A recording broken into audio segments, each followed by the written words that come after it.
Do you ever see any direct war between the U.S. and China? I know some people would say there is a war going on now. Do you ever see any direct conflict going on between Yeah, U.S. so, in a military sense, I think that is probably the thing that concerns me the most. Not because, I think that they want it or we want it. I think that there could be a situation where they feel like, the territorial issues that they care about, Hong Kong, Taiwan, South China Sea, East China Sea, become something that allows them to maintain legitimacy in terms of leadership within the country. I think, though, if we do our job in the U.S. military and provide deterrence and say, we are going to respond if something like that. We still have enough capability to, deter that activity. But more importantly, if we don't continue to promote our own democracy going forward,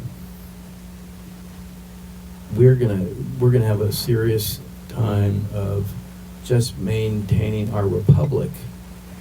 And so long term, I'm very certain that I don't believe we're going to have a physical kinetic war with China, but I believe we are in essentially. So what is war? Clausewitz, who's a great military strategist, said war is politics by other means.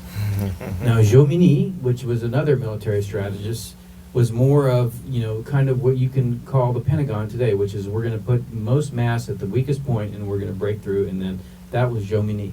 But Clausewitz, and if you think of Mao as a strategist, were very similar. So war is politics by other means. What Mao said is politics is war by other means.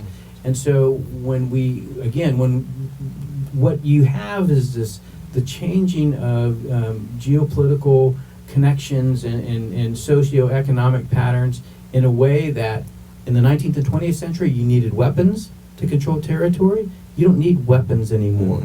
Finance, economics, information, digital connections, you can do all the control you want. We had protests here in New York City in 2016. Why? Because the Russians use data analysis, AI bots, and social media networks to create protests here in New York City. You can do that anywhere in the world, and it's going on right now on a daily basis. Was that the Wall Street protest? Which protest? No, it was. I think it was 5 or 6 days after the elections. Okay. There was a protest. That was the Russians. The Chinese are doing the same thing in Taiwan, in the Philippines, in Malaysia, depending on what the political the thing that's coming up. They're influencing, and they can influence using using data, using machine learning, using artificial intelligence, using all these techniques that we've essentially developed, Amazon, Google, Facebook, that we've developed, and then taking them over and then using them for not just economic benefit, but also social control.